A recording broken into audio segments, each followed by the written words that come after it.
All right, stand for the Pledge of Allegiance, please. Pledge allegiance to the flag of the United States of America and to the republic for which it stands, one nation, under God, indivisible, with liberty and justice for all.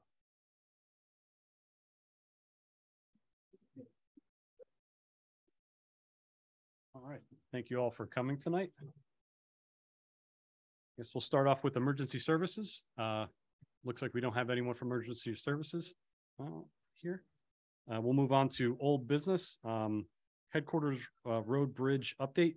We don't have a real huge update since last meeting, being that was last week, but we did get a small update that we've reached out to some more bridge companies with not a lot of success yet, but we're still investigating and trying to find someone who can potentially give us at least a quote or an idea for a structure that would work in the headquarters road bridge. And we'll continue to update as we move forward with that.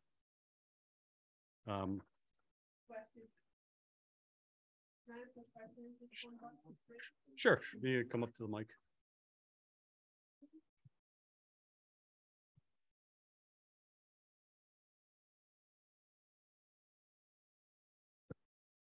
What's that? Anita Nolan, resident. Are we all ready to go as far as core boring samples go on the bridge? Should we find a temporary bridge? So we're currently investigating to try to find a company that could say they could provide something that would make sense in that location, and based upon their requirements, then we would move forward with corings or whatever.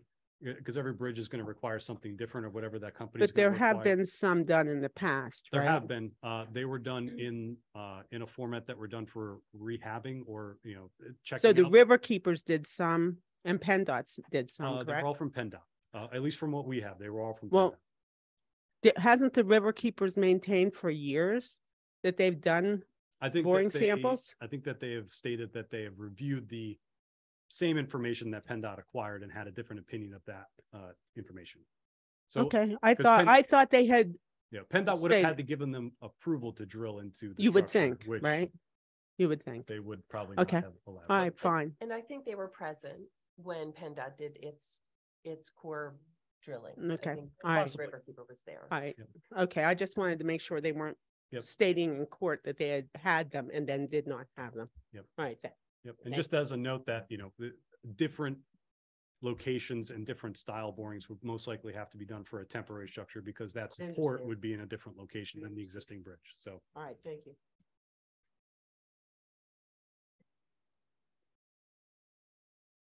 All right. Moving on to a second item in old business, the vacancy board appointment. We tabled that from the first meeting of the year. And I guess, does anyone have anything to add to that or propose someone to? I saw an email that was sent around, but I think the question I moved, and I was fine with it. My question was, Steve, did you mention that anybody who we appoint to the vacancy board can't be a member of a township committee? Remember, there was a fellow that we had talked about, but he was on the zoning hearing board. Yeah, it worked the other way around. If you're a member of the zoning hearing board, I'm sorry. It worked the other way around. If you're a member of the zoning hearing board, then you can't hold another position. It wasn't that the vacancy board person couldn't hold another position, as I recall. So basically the zoning hearing board takes a different level of commitment, I guess, than any other committees. Than any other committees. Let's say it was somebody on the PC. They can be on the, they can be a vacancy board member. I believe so. You're comfortable with that? Mm-hmm. Okay. And that's my understanding too. Yeah. So if somebody wants to make a motion. Yeah, I'll make a motion to appoint Carl Ruthart as the chair of the vacancy board. I'll second. All in favor? Aye. Aye.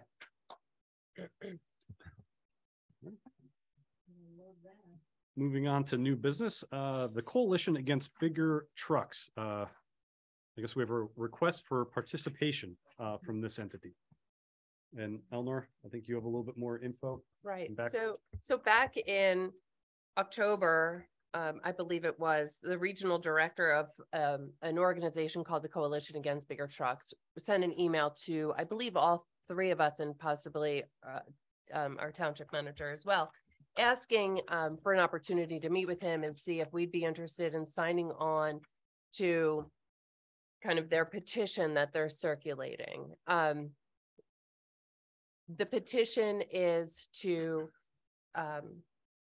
oppose in a formal way any kind of federal DOT changes and expansion to the regulations, I suppose, that with regard to the length of double trailers and the weight of single trailers. So the my understanding is that there's legislation under consideration that would allow double trailers to be 17 feet longer than what you now see on the road as a standard double trailer. And also heavier single trailers, which would be 11,000 pounds heavier than what is currently allowed now.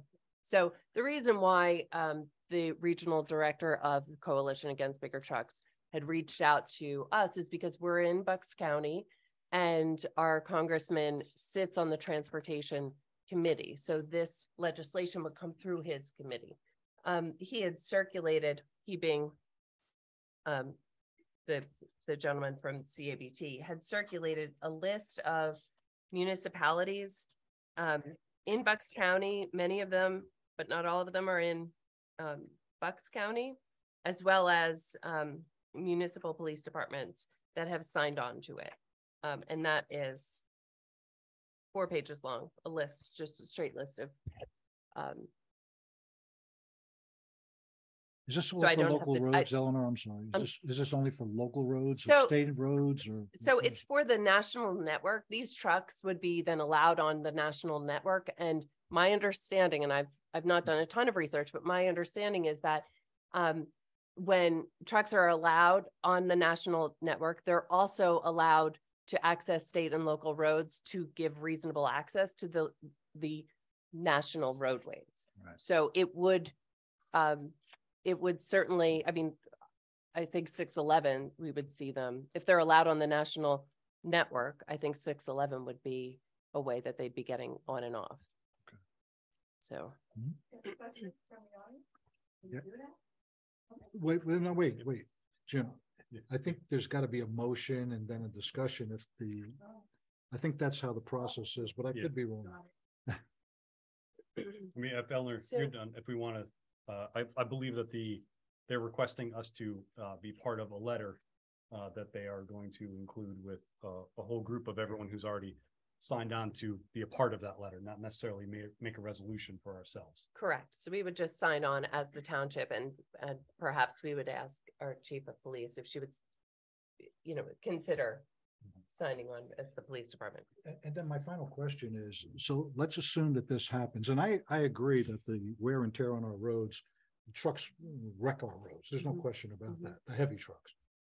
So what happens when there has to be deliveries to a local road? Would those be exempt? I'm talking about, like, let's say somebody's moving into the community and they have a trailer that comes up from Florida and it's over that weight limit. What happens in those cases? Has anybody discussed that?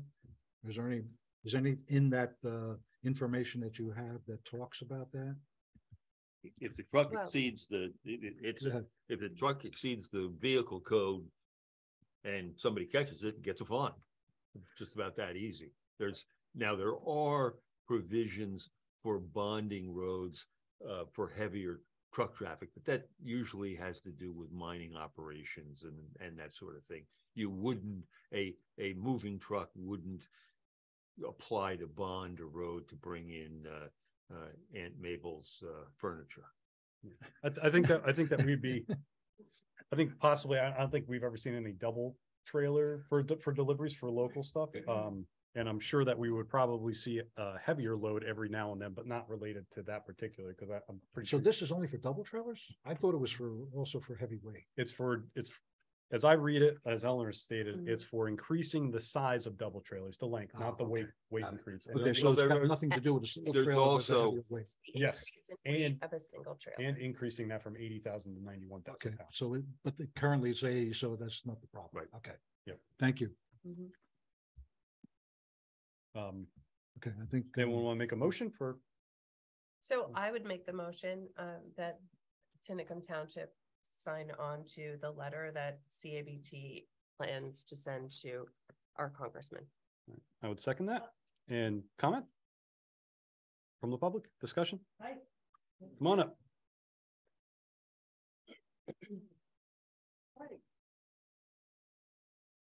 Kim Rosamilia, Stagecoach Road. You were talking about the congressperson or the congressman. Can you identify who that congressperson is? Sure, it's Brian Fitzpatrick. Okay. And I guess we have gotten past the issues of the obstruction of commerce in the township with respects to deliveries and, you know, getting by that issue. Is that correct? I don't understand what your question is. Well, I mean, as Supervisor Rosamilia said, he was concerned about whether or not this was gonna, you know, prohibit trucks from deliveries and such, you know. But Kim, Yeah. that question was already answered. Okay, It that's what I was- say. it was the I'm double just saying there's trailers. concurrence on that. And I feel, It was the double trailers and it was increasing the weight from 80,000 pounds upward. okay, So I was just currently, it gonna wouldn't do anything. ask that there was no obstruction of commerce in No, in and- this area, okay? No, That's sure. That's it. And And you don't, that's all I need. and Thank you everything- very much. And everything that is currently allowed on the road would not be impacted by what. Oh, we're thank you doing. very much for clarifying. Okay, vote. That's good. Oh, It's hard when you sit there. I have to have the yeah. rooms Well, I blocked. can't see with this. Anita Nolan resident. Would the local ordinances as to weight limits on the trucks supersede this federal thing? So if we have a weight limit that's lower than the new limits they're proposing, would that limit the trucks that are allowed on our roads? Yeah, currently it's as of right now, probably the vast majority of the roads, the local smaller roads in the township are. What about 611? Are there any weight limits on any of those bridges on 611? That would be the only. Currently, there is not, and the research that I sort of done on this is that this is, like Eleanor said, it's more related to the highway infrastructure, the interstate. Right. But obviously those trucks got to get to and from that interstate, Yes, and most likely they would end up on 611 in some way, shape or form. right. So there would be no probably restrictions with regards to this, and that Okay. road would take an impact. My question was, is there a weight limit restriction on 611, which I guess there is not. So there would be no limits on this, correct? Correct. Okay, thank you.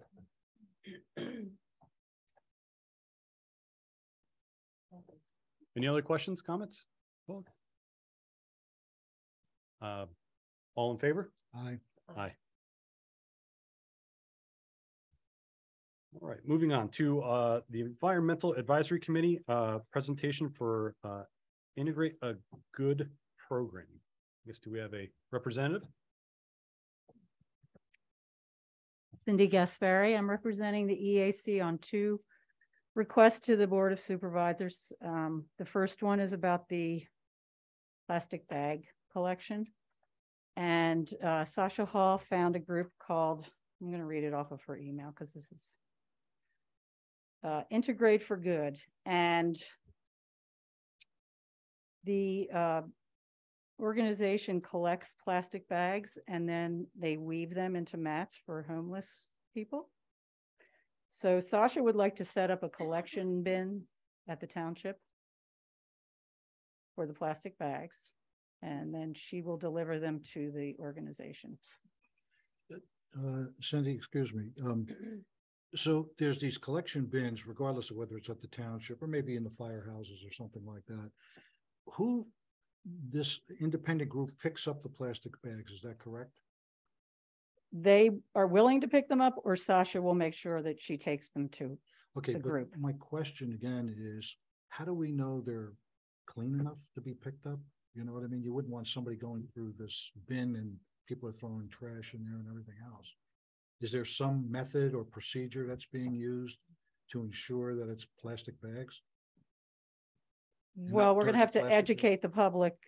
She's gonna have posters and there's gonna be a article in the Herald. And then you just have to hope that Yeah.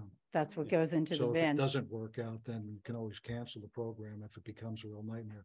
Now, one of the things that the township experienced when we had a recycling bin out here is folks were taking household trash, Right. some other nasty stuff and dumping them in there. That's why we got rid of it.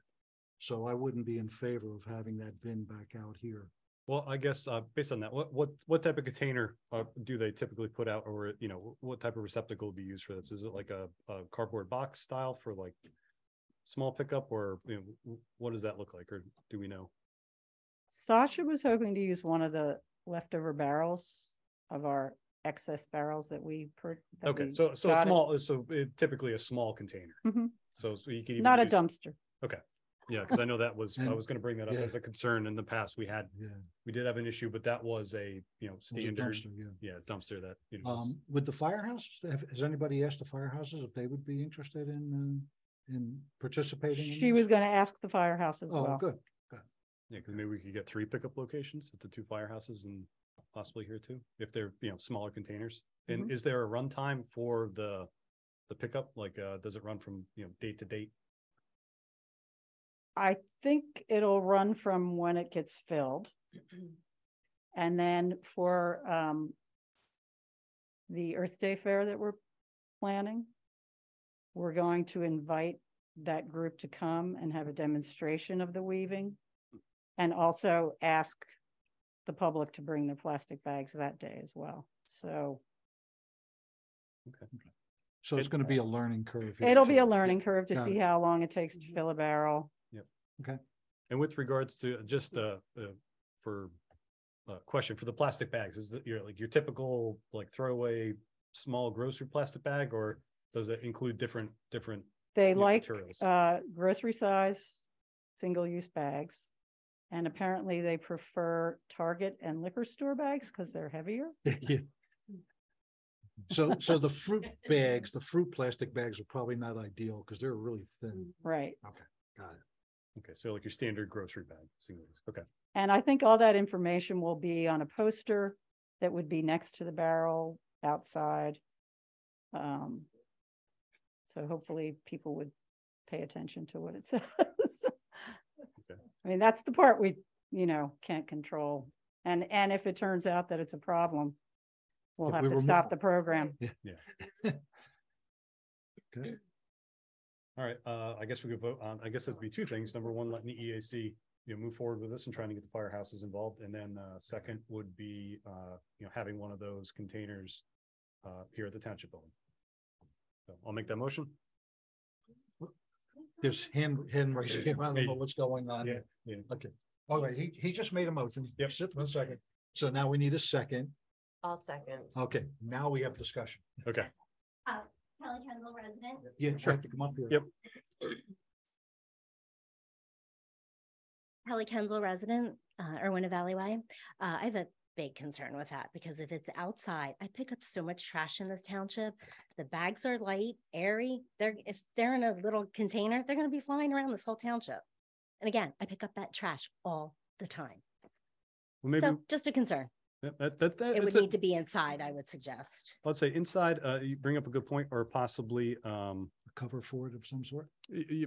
I mean, they're just plastic bags, so a cover with maybe, an X marked in it, so you could push through and get the bags in, they don't come back out. Something of that I just nature. don't think, okay, thank Yeah. you. I just wanted to make sure No, it wasn't good sitting idea. outside. All right, Thank you. thank you.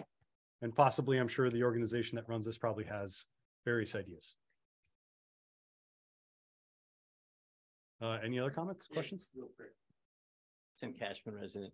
Most grocery stores recycle those. Giant has a little area, so when you're shopping, you bring them back. So you can do that also. And, it's just another idea of instead of cluttering up, what we're having here. But if it's going to work here, great. But right now they're doing that at Giant stores. So, Okay. Thank you. Yeah.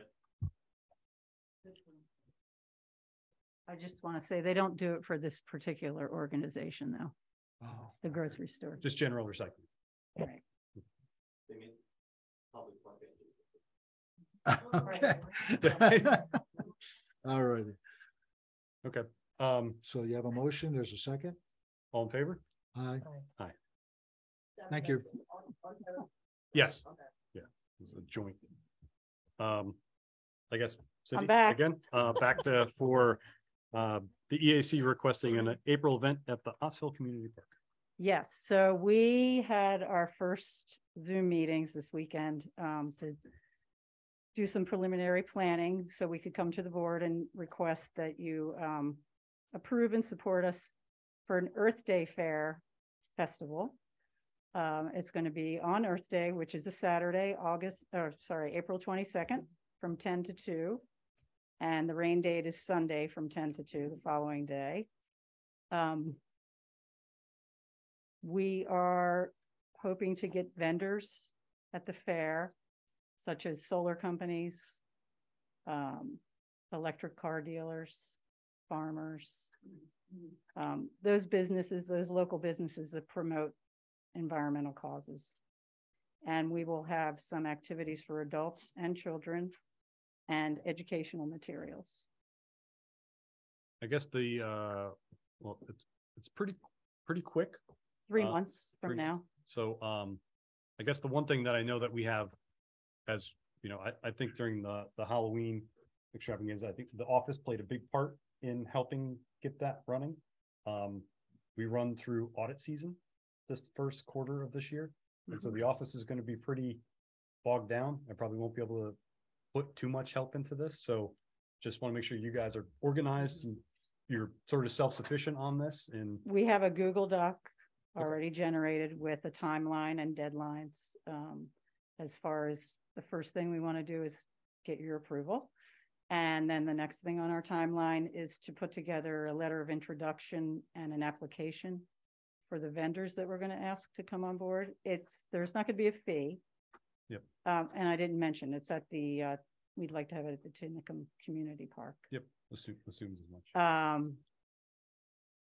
So we do have a timeline and we're staying very organized about it. Okay. I'm the organizer. And So, Cindy, the EAC is working with Park and Rec. Park and Rec, I spoke with Terry Johnston and he's on board, so we'll have help from them. Okay. And we're going to reach out to the community. Okay, I guess there'd be two questions. Number one, are you looking for any financial support or just general okay, or is there anything you guys would be needing or asking for? We are going to be asking for donations for anything that may be a cost. Okay. To us. We may need support Excuse me. with the traffic police that day, but it is during the day, so I don't think it's going to be as dangerous as it was like for the trunk or treat when it got dark. It was important to have somebody there, but we will have volunteers parking cars, directing cars. Yep. And I guess maybe Terry or Steve, with regards to having vendors come on there, is township liability and insurance. Okay. I do believe that we'll be okay, but I should double. Thank you. I have to double check with the insurance company. Okay. Yeah. I would assume if they're coming voluntarily yeah. that it's sort of, is covered underneath that package. And- Just double check. And Cindy, just an idea, but I don't think that Cooper's Mechanical is open on the weekends. Mhm. And so you may want to have someone reach out to them. They might share their parking lot, which would alleviate a lot of your issue. Great. Right Thank at the you. door. Mhm. Okay. Any other questions? I think that's questions I have. Good. Uh, Good. I guess I'll make a motion to, let me do a motion in a second. So I'll make a motion to, let the EAC, move forward with its, Earth Day Community, Park. Second. Okay, questions? Yeah. Permission granted. Stagecoach. I don't want to embarrass my husband, but I am a member of the ad hoc EAC. And from Cindy, what you said, you had a Zoom meeting, all right? And one of the hesitations, I didn't attend that Zoom meeting because it wasn't publicly announced. Okay, and I felt that it was inappropriate in the sense that we didn't have the ability of the public to participate, okay? I've been around the township a long time in these committees, all right? And many committees I've been on, and we had meetings kind of on the side like this, and it was pointed out eventually that this was inappropriate in terms of what they call the sunshine law, okay? Eleanor, you know, you've raised this point before, okay? I have. Okay, so I wasn't there, and, you know, obviously it's not that I'm against Earth Day. Who could be against Earth Day? It's like, who could be against world peace, all right? But I'm sort of objecting to the venue that was rushed into, okay? And it put me in a bad position, okay? And I'm just saying that. Another point I'd like to raise is that one of the vendors is something called the Conservation Voters of Pennsylvania. All right. Eleanor, I'm sure you're familiar with it. It's a pretty heavy duty lobbying group. Okay. But with respect to conservation,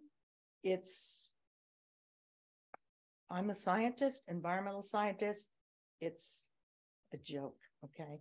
You look at the environmental scorecard and it's bogus. All right. It's all politically aligned. So I really would object to them having a table, so to speak, because this is not a political fundraiser. Please let me finish, okay? Sure. It's not a political fundraiser. This is a community fair. And I wanted to put that out to you. This is not a political event, all right? Thanks. Thank you. Anita. So, well, I don't need any response to that. Oh, I'm happy. just objecting to it. sure, I'm happy to respond, You're Kim. gonna defend this bogus group. I mean, forget about it. It's a lobbying group. So you raised some valid points. First up- What valid points did I raise? Kim, listen, No. Kim, you're gonna have to let her speak. Let her speak and then you can respond if there's. Well, difference. you know, it But she- wasn't like an invitation for a response. I'm saying, look, this is not right for me. I Okay, can't but be she on a wants to committee respond and she has that every- doesn't, you know, Kim, the she has sunshine. every right to respond Okay, and regardless then of I whether you want want to hear Anita it or to not. come up here. No, you don't run this meeting, so please. I'm not. Okay, respond so I can maybe say something. Okay, so Kim, you raised some valid points with regard to doing the Zoom meeting on Sunday. So Were you there? I was at the. Were you there? I'm answering you. I attended Eleanor, the were 5 you PM. at the Zoom meeting? I am answering you. I logged on to the 5 PM one, but you make, Okay, so you were on it. that's what I Okay, just said. thank you. Okay. So I believe that the EAC, Cindy had sent out an invitation to all the members of the EAC to join that meeting. One of those meetings, I think maybe there were 3 different times initially. There were options for 3 meetings and we had Oh, 2. wow. So, Goody. I mean, I think it's fair to say that there were no formal committee decisions made at least the one that I attended, and I'm sure also the earlier one in the day, that it was an exchange of ideas. Object. There was Wait. assignment of tasks, Eleanor. There was a decisions made, all right? Well, I think there's an organization of information that was discussed, but ultimately, these are things that the EAC needs to decide. With regard to the conservation voters of PA, and first of all, no one is a vendor of this event yet because nobody's been invited or contacted. You proposed Tim. I mean, who's Tim? So I had suggested conservation voters of PA. With Tim in mind. He's the local person. He covers Why not Upper Bucks Molly? County. At least I'd have the opportunity to debate her in So, terms of bringing out this bogus environmental score so thing. Kim, the idea was really to have a lot of different offerings for our community that but are not environmental. political. Wait a second, that are environmental related, and people who are tuned into what's happening environmentally in our state and beyond Yeah. could be there to provide information. Well, you know, Wait, you have to let me finish. okay. So it was certainly not a mandate that any of the potential vendors that I had suggested participate. Absolutely not. This is an EAC event. These are decisions for the EAC. The name came up for that organization as part of just general brainstorming. So, Eleanor, this was Wait. your suggestion. You had two. but that You doesn't, had this political action committee and you threw in for a good gesture that would, oh, let's have the watershed group. no, okay. I think I suggested more than two, but that's not the point. My point is, I was offering ideas. I am not giving directives. This is an EAC event, and it's up to the EAC to decide You who know, or not they Eleanor, send the letters You're to. the only one that's on the thread of this EAC committee. You know, it was pointed out at the last meeting I of the don't know township. what do You're you not mean? really a member, but you're the only supervisor on it. This is your pet peeve, okay? This EAC, you wanted to get this started. It's not You, my as pet one of peeve. your, no, it is. It's not my pet This was peeve. one of your campaign promises, okay? And you made all these calls, all right? You said, oh, we want the EAC. That's what you went through one of these township meetings. So all I'm saying to you is that you are really a part of this EAC. You're emailed on it all the time. So come on. All I'm objecting to is this political affiliation with this group. To me, it's inappropriate, period. And you're the one that suggested it. You're there on the paper. So, you know, Thank you for your comments. oh, thank you, Eleanor, too, okay? Good. Anita Nolan, resident. I think Kim brings up a good point in that who is exactly deciding who the vendors are at these events. My concern is that I attended the Rain Barrel event last year, and at the Rain Barrel event, there was a group, and I'm going from memory, I believe it was Penn First there. It was some group that was getting a petition signed. That wasn't really, it bothered me at the time that this group was there getting a petition signed for whatever their cause was. But again, it was kind of a political situation, and I don't think that's appropriate for us to be having at these events. Thank you. So that organization.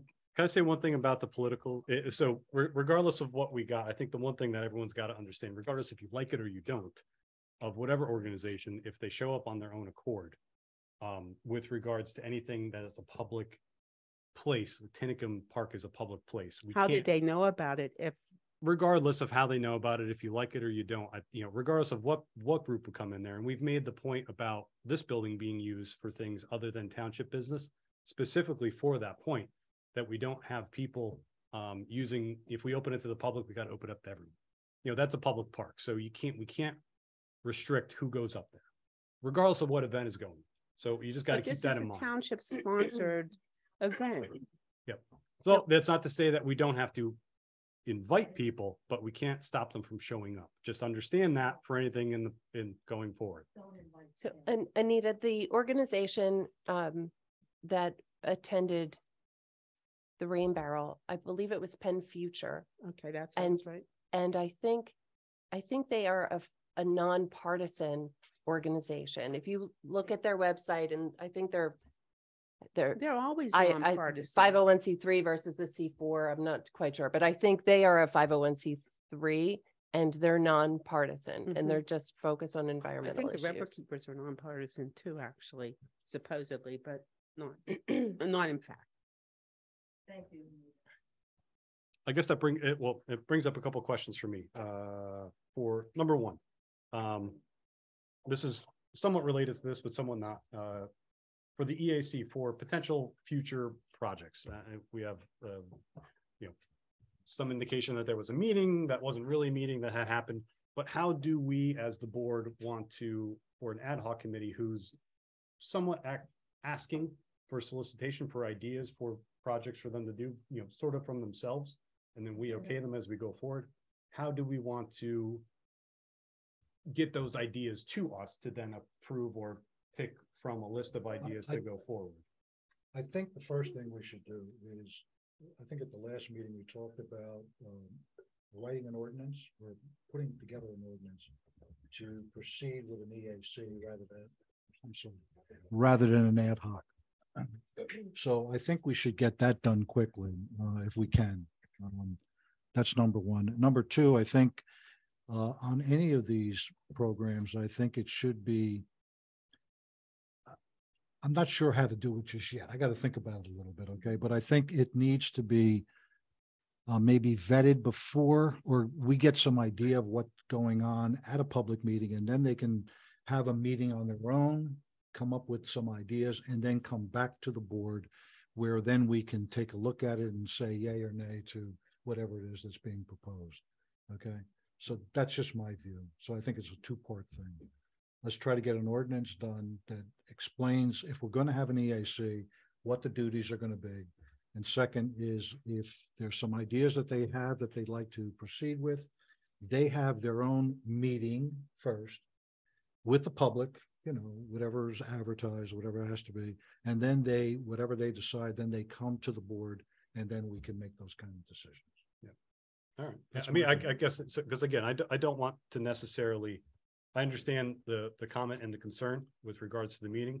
I also do, I guess I want anyone who's on one of our committees to be engaged and want to do and want to get together and want to do stuff. But I also want everyone to understand, when you're part of a committee, there are rules and things that apply that, also have to be followed. So can I respond to that, please? Sure. I'm running the meeting. You could respond. In regards to the Zoom meetings that we had on Sunday, we discussed at our January meeting that we were going to move forward with planning an Earth Day festival. Our chair asked if anybody was willing to chair that festival, and I said I would.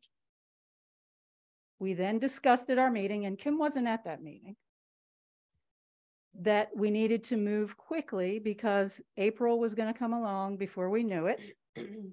And at our next February meeting, we are having a presentation by Diane Allison to present a Bluebird presentation, as well as the Bluebird Trail that's been set up at the park. So our next public meeting is not going to be until March. This committee, or myself as the chair of this committee that's working on the Earth Day Festival, it's a subcommittee of the committee, and it's work that has to be done outside of, we did a bunch of meetings for the Rain Barrel too. We have emails that go back and forth. Should they be open to the public as well? Where we're making decisions about who's going to go and clean the syrup out of the barrel that we pick up at Coca-Cola, that we drive there to get. And, some of our members took a whole day off from work to do that work. Is that something that has to be presented at a public meeting? I mean, I think Cindy, I'd like to learning this. You need to understand a little bit of the history of why this has all come about. When there was the Open Space Committee, and this was, 15 years ago, maybe closer to 18 years ago, there used to be subcommittee. They had a subcommittee that they would meet, and the other members weren't part of that subcommittee. They would meet separately, and they would discuss, what they're going to proceed or how they're going to proceed. Maybe it had something to do with the evaluation process. I was not on that committee, but I remember that the board at the time, when they became aware of the subcommittee, they stopped it. They said, you cannot do that. It's not transparent. You have to have it announced at a meeting. Now, what you can do is you can always recess a meeting or continue a meeting, and you could set it up for another date. And if it's important enough, you can always come to the board of the township and ask if it can be advertised for another day. You know what I mean? Then we can make the decision to do that. My final question is there on this date, is you said April is coming quickly, so you want to get this done. Is that a date certain because people Earth have to Day get- is April I'm 22nd. sorry, it's Earth Day, Every so you year want it for just on Earth 50 Day. years. So it can't be an exception. It has to be on that day. Okay. All right. But the process is what it is. You need to have a public meeting, and the public, whether they come or they don't come, but at least they've been notified. Steve, if I'm wrong. Well, you- we you did. correct We me had if a I'm public mistaken. meeting on January 4th. And what was And we decided? said that we were going to have an Earth Day committee and we needed to get the ball rolling. And I said, okay, I'm going to get the ball rolling. So Yep. Diane Allison was there from the public and you could ask her about it. Kim, please, no, Kim, I'm gonna get up after this. well, you can get up later, but just sit down for a minute. Let people finish. Kim was not at the meeting on January Yeah, 4th. no, she said And that. she was informed of the Zoom meetings. Nobody kept her out of those meetings from the EAC. Well, no, So it's I'm not not taking sure somebody whether out it of the is. meeting. My question is, was the public invited? Was it a public meeting? Kim, I'm not asking you, I'm asking Cindy. It wasn't. That's my point. And Steve, I don't know. You have to help me out here. Well, it has been the policy of the township to have these meetings in public. That a subcommittee of an ad hoc committee is not subject to the Sunshine law. sunshine law because it's not an official committee of the township and advising the board on this, that, and the other thing. All right, thank you. So One quick thing I'm gonna say about this.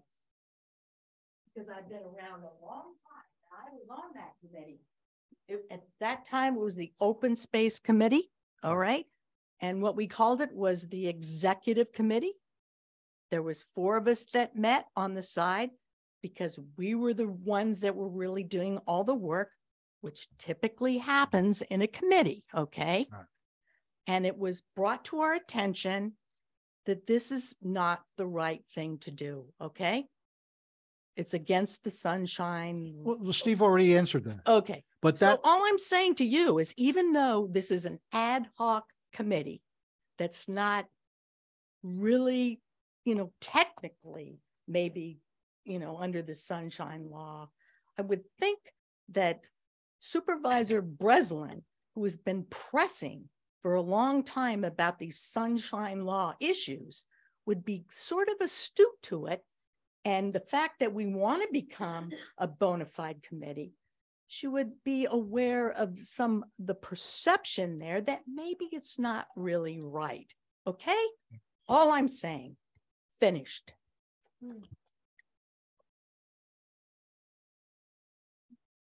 Okay.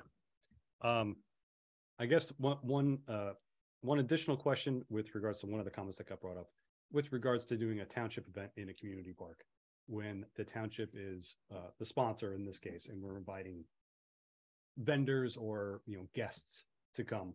What is, what are the rules, like we had talked about before about, with regards to what we can and can't do? Does the township have the ultimate say to say, this is the list that we approve as the board?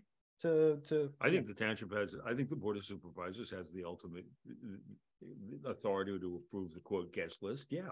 Okay, then I would, then I guess my motion, I will amend it to allow the EAC to move forward with, getting this event rolling with the understanding that the vendor list or guest list to be presented to the board in a timely fashion that we could approve it, and that would give you enough time to have those people accept and be able to be part of that going forward. So do I have a second for that? I'll second. All in favor? Aye. Aye. Thank you, Cindy. All right, moving forward, formal bid to award Public Works replacement truck. We've got some truck info, Terry. Yes, it's in your packet. Yes, it's in your packet. Truck bids. Truck bids. Actually, we only received 1 bid. Doug has actually seen the truck, and I believe we asked Rich some questions, so he's familiar a bit with the truck because Doug and Rich was helping us with what we may need. And Doug, we advertised it twice as required. We received one bid, and Doug requests that you authorize him to, well, that you formally approve the bid and authorize him to purchase the truck. And I think that I made a note on there, which I can't remember of which truck we need to replace. Well, I have the bid, and I have A little note there. the language. Who is it? The one thing that who's it from? Oh, I'm sorry, Gator Truck. Gator Truck. Yes. And that's the truck that Doug went out to look at. Yes, he correct? went out to Yeah. look at it to And make that was the sure. only bid we received? That's the only bid we received. Then Yep. I'll make a motion to approve this bid and get Doug to move forward on acquiring the truck. I'll second. Just as a note, we received one bid from Gator Truck in the amount of $39,995. And this was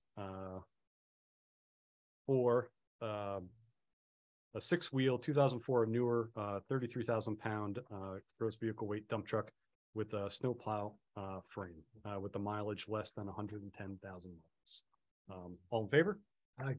Aye. Moving on to our next item, Plumstead Fire Police request. They're requesting the volunteer fire company at the Blaze of Glory 5K run, which is held on Saturday, March 25th, 2023. I will make that motion if they're available. Yeah, that was it. I was just gonna say Second. be available. All in favor? Aye. Next, new business, resident concerns on Rolling Hills Farm.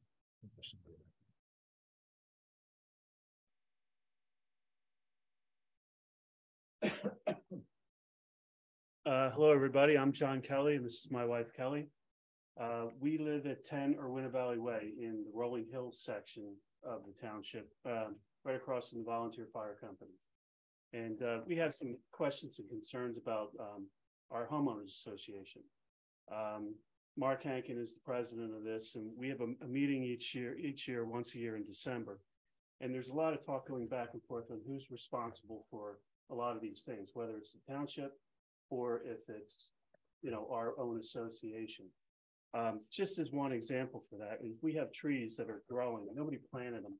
They're like wild trees, and they're in the swales, for the drain runoff and all. So at any rate, Mark Hankin says that that's your responsibility, townships. But we read in our bylaws, it looks like it's our responsibility or his responsibility. So this would, just as a question, this would be within, or at least what you perceive as being the setback of the road still? Correct. Yeah. Okay. Yes, and it's All right. under the stormwater management. Okay, you drainage go for it. I section. just wanted to clarify, you saw Right. where they were. So Correct. this is just one example. Plus these trees have grown pretty high, 20, 30 feet in There's the air. 40 of them just along Irwina Valley Way. So what's happened when we get a large amount of rainfall, the water actually just goes right over the roadway where it's not supposed to do that. So the other thing is too, with these big trees, as you're coming around the bend, you can't see. You can't see people, you can't see cars or anything. So we've been talking with Hankin about this for years. Nothing's being done. And this is our first meeting, by the way. And, we want to, thank you for all that you guys do. But we need to get an answer on this. He keeps blaming you guys and we don't know, but it's dangerous. So I believe and Steve and Terry could correct me, but the way, and we've dealt with this a lot because we obviously have a lot of road frontage in the township. We have a lot of trees. There's a lot of concerns on this for the right of way on a public road, which I believe that we've accepted. Probably we're out until probably out to where the houses are. So in the right of way of the roadway, the township has the right to take out those trees, but the responsibility of the day-to-day maintenance falls on the landowner of those properties. Okay. And we answered that, and Terry answered that today. I received an email today from Mr. Hankin, and I answered that today, and I sent him a copy of, I had answered the same question in 2019. What was his question, Terry? Just so. His question was, whose responsibility is, what's the ordinance, what's the section? And I did not, I thought I had printed something out. Steve, do you have a copy of that email? Of With course you? not. I copied Steve. Yes, I have a copy of it. Just happens to be sitting on my Yeah, desk. exactly.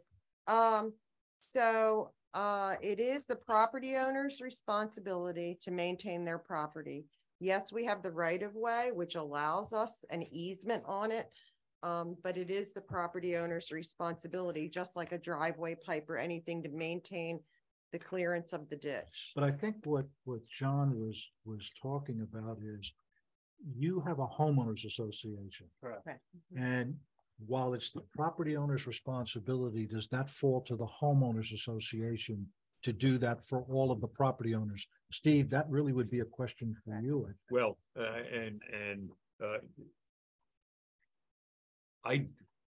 right now, I don't know whether I've got the community association document in my files, but it would require a review of the community association Got document. 60-some think she pages that probably say Yeah. nothing. So the answer is I don't know. I mean, clearly, whoops. No, you were on. Okay, Terry was correct that it falls on the individual property owners, whether or not somewhere in the community association it puts that responsibility on the association generally, as opposed to the individual resident. Without reading that fascinating 65 pages, I don't know. Okay, so you will review it though, right? Is that I will. correct? So we can give these folks, Yeah. not only yourselves, but the other homeowners, some guidance on whether it's your responsibility or the homeowners association responsibility. Right, Yep. this has been going on for years, so that we want to try to get to the bottom of it, and in the association, it states that you know, that Hankin has, that he is responsible for clearing that away to keep the. Oh, it says drainage that? flow. That's what Yeah, I'm saying. under the stormwater Under the stormwater. management. Mhm. So that leads me to another question is one of the reasons we're here is that we understand that Hankin had like a 20 or 25-year agreement with the township. Mhm. And we're not quite sure where that stands, you know, Has it expired or is it? I think Then- The answer to that is that it's expired. The township negotiated an agreement to extend it. We have been, and I drafted a number of agreements to implement that because our main concern was stormwater. I sent those off. As a matter of fact, I had a conversation with Mark Hankin's lawyer today, John Van Louvenet, about that exact subject. And I think that there was a misconception on the Hankin part about what it was that the township was requiring. And I think we've made some progress in getting that cleared up. So if we have, I'll be bringing all those documents back in front of the board. You know, I hesitate to say when, because it has taken a lot longer to get this resolved than I thought it was going to get to resolve, just because nothing was happening. So I got the impression I got revisions from John Van Louvenet. I wrote back. I was in discussions with Steve Ballot today, the township engineer.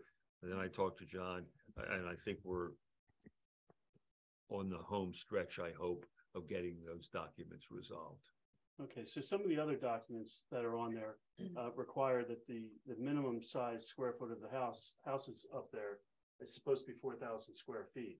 Now, he put a model home up there and it's 3,800 square feet. The other houses he's Marketing. marketing 3,200 square feet. Well, the township, that's not a township issue.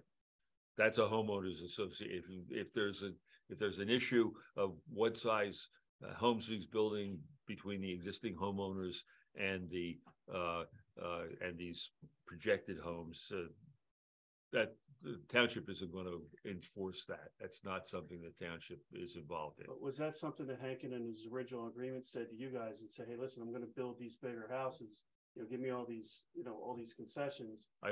So that it makes you comfortable that you're not going to have apartments or small houses. The short answer to that is that I wasn't around at the time that what they call the stipulated settlement was negotiated. I don't remember that there's anything in the stipulated settlement agreement that talks about the size of houses. I think that was purely a marketing thing between Mr. Hankin and prospective purchasers. That's my recollection, but What about the lot sizes? I will take a look at that in the,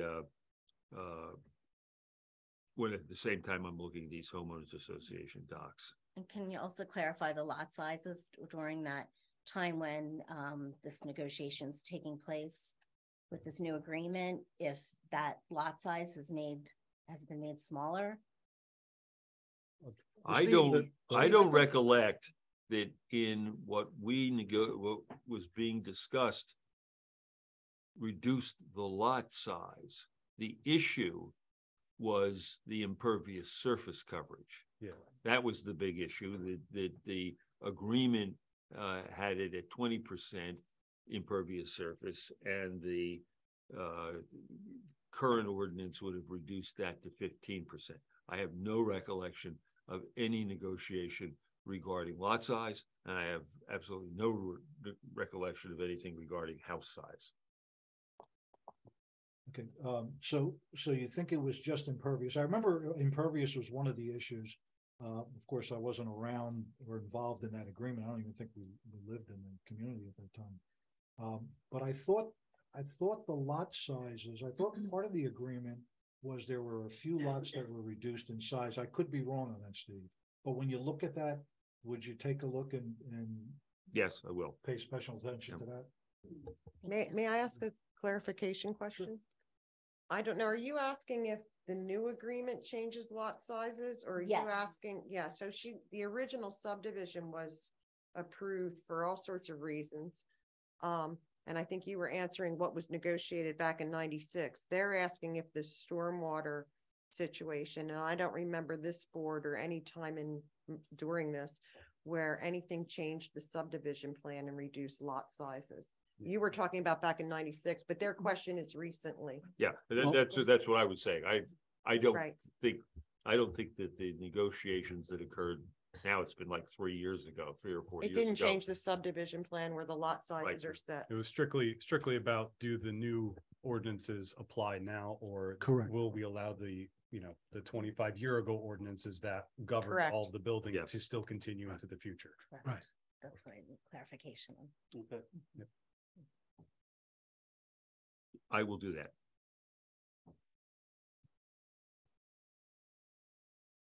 Are we able to get a copy of that original? agreement? File a right to know request for what's called the stipulated settlement agreement, and you can have it. Yep, you filed that with Terry, Okay. Well, we found out with the right to know. the right to know officer. Who's that? That would be Jones. Okay, it's the township. It's the township. Yeah, we're just concerned moving forward, that was an old agreement and what's going to be changed in that, because, a lot of us have a lot of questions, with this association. When we first moved in, we thought it was one, we thought, great, it's one of these ones we're going to keep track of everybody's house and make sure nobody has a trailer parked there and all that.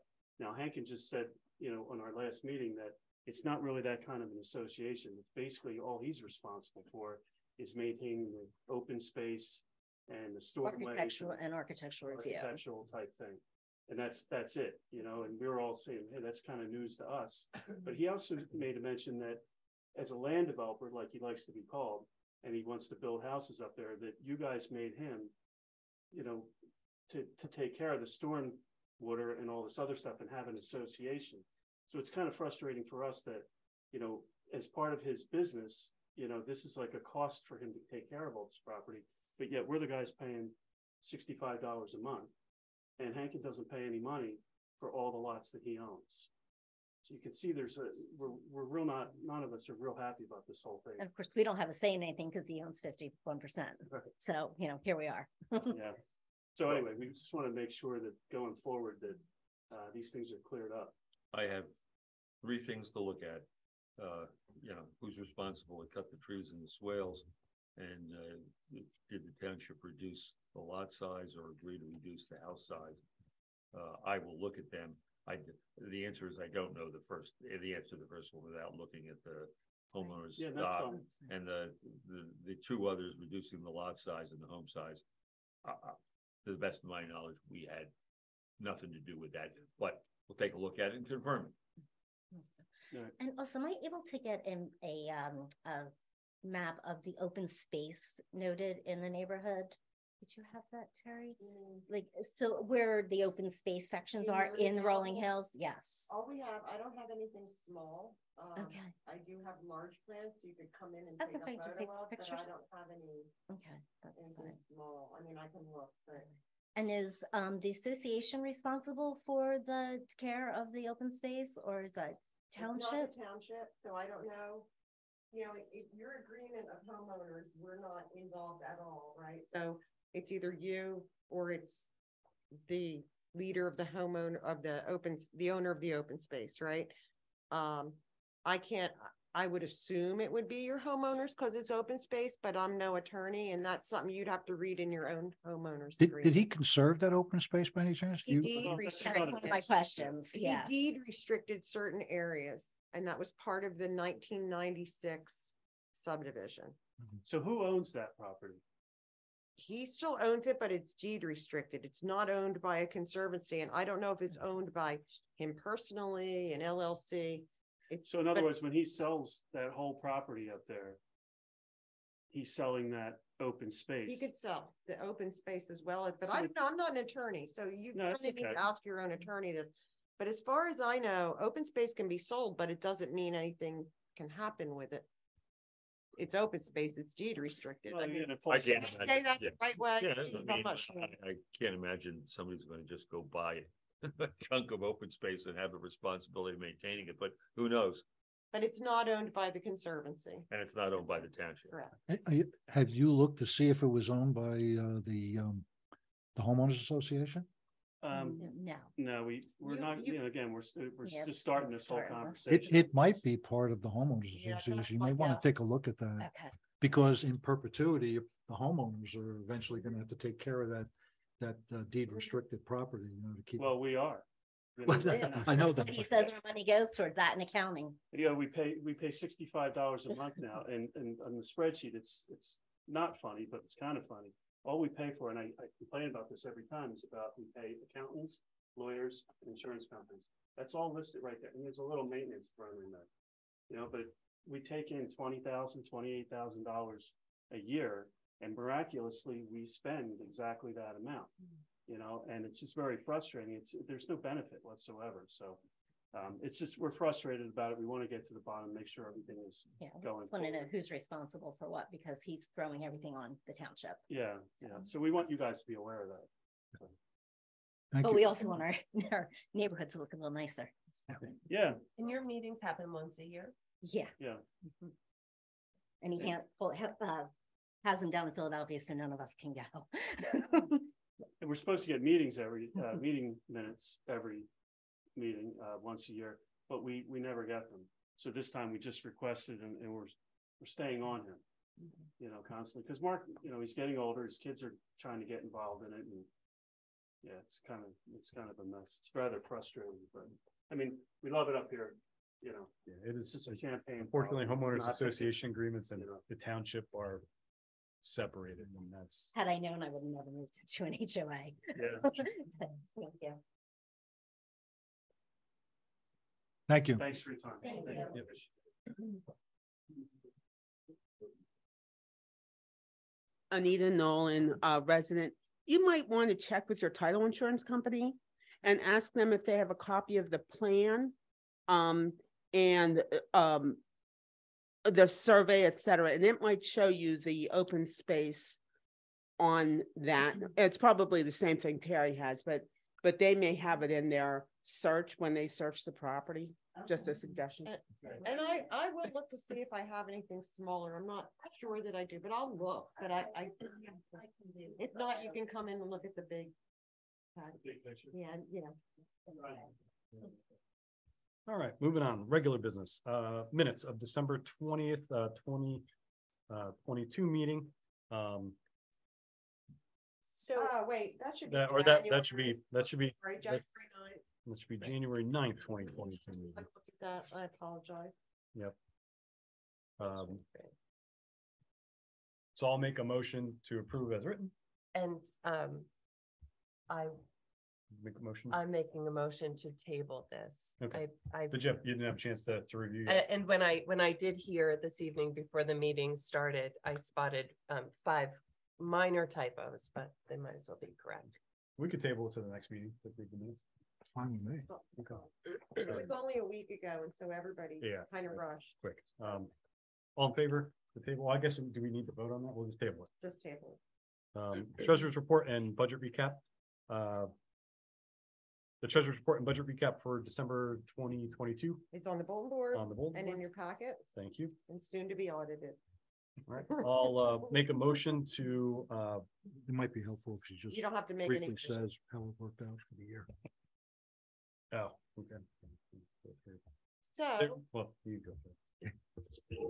so after doing December's recap and treasurer's report, and I kind of want to exclude American Rescue Funds from this. Yeah. But just looking at our revenue and our expenses and where we are and some of the suggestions made by the board about investments, I would say that we're even slightly better than the prior year. And every year we've been trying to increase our capital and equipment fund because, as we all know, that large equipment, we need to keep the roads open.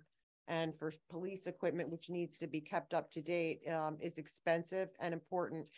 And so with the help of the board and with the help of the staff, I'm really proud that we've been able to provide what we've provided to our residents without any increase in taxes. So a lot of that is, and most of that is our leadership here. Did we meet the budget? Yes, we met the budget. Yes, we did. We more than met the budget. Thank you, Terry. I'll make a motion to No, I think it's only. You don't, on you the just board. You don't accept have to it. do an I only action have on to it. give it to you when I. no, get- no. Oh, you going to the next one already? Going to the next Oh, one. you're way ahead of me. Yeah. We're good. Make a motion to approve the payroll ending January 13th, 2023 in the amount of $35,784.94. Second. Second, all in Yes, favor? Aye. Disbursements. We'll take a moment to look through them. Anyone have any questions? Terry, just under Wynn Associates, can you speak to how much of that disbursement, the 7,500, Yes. is reimbursable? Oh, yeah. So actually more than half of that is reimbursable. There are some grading permits on there, but I believe that $3,000 or so, plus or minus, will come from the land development escrow that we have that he's been reviewing. And I believe it's in around 1,900 to 2,000 Headquarters Road Bridge, which as we all know, is being reimbursed the soft costs of looking into the bridge. So that's quite a bit of that bill. Thank you. I'll make a motion to approve disbursements as written. Second. All in favor? Aye. Zoning and hearings schedule, we do not have any at the moment. Moving on to subdivision and land development. We do have the land development of Trenton, LD 2022-3, and the conditional use of Trenton, CU 2022-1. This is the proposal to renovate the barn as a wedding venue. This has been ongoing, and we currently, the planning commission reviewed on January 3rd, found out that we had some additional information needed, or they requested. The applicant waived the clock to provide that further information, and they are scheduled to review the new information on January 25th, and it will be in front of the Board of Supervisors here on February 21st. I guess the only comment that I will make, because I know that we still have yet to receive the new information, that I guess I'll speak for myself, but the other two can come in. I would request that the PC consider, if we get the information by the end of this week, by Friday, that if they need additional time to review after their meeting, that they would continue that meeting so that we can get a full review before we get in front of us on February 21st. Now, if we were to get that information sometime next week, I think that would be a little bit too quick. And if they would want to request an additional time of waiver at that period, I think that would be appropriate. So are you suggesting if we get it by Friday that they can consider If they need, continuing their formal meeting till their work session evening? whatever would work, that would get them all together to give us a formal opinion before our meeting.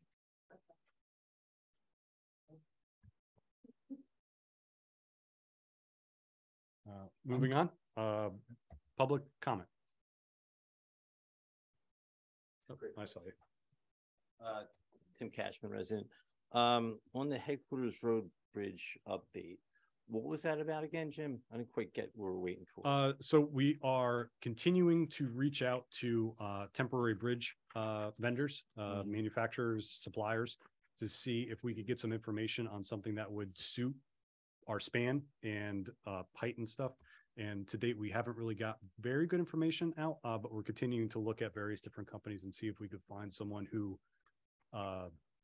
has at least the ability to give us some information on an appropriate size bridge that would meet, roadway elevation, width requirements, weight requirements, and all that type of stuff. What's PennDOT's position on that? We don't really necessarily have a full official position, but we believe that if we were to find something that would be potentially available, and we could all agree that it would be in the best interest, that we would then request ownership of the bridge from PennDOT at that point. Okay. If we could find something that would actually get the bridge open. With the lawsuit that we have with PennDOT and Steve Gittemall, that's still in the process. So that wouldn't even matter if we had approval for a temporary bridge. Those would probably have to go away as well. Okay. And this if that is, would happen or not. sorry, let me interrupt you. Is this part of the money that was put in by the Wood Tiger Fund? We are currently, we are currently doing the investigation based on those funds that were donated to the township for that purpose. Okay, and so these funds are going towards that portion Correct. of it. Okay, all right, very good. Hey, Steve, in conjunction with that, is there anything new on the actual lawsuit that's against PennDOT? No. Okay. No. Yeah, thanks, guys.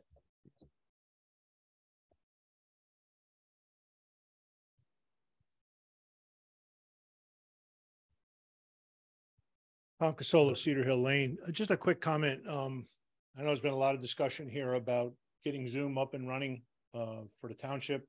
Personally, I prefer to be here live, but I think it's a great thing for people that can't. And when I was looking for tonight's agenda, I stumbled on the fact that there is now a link to the video archive.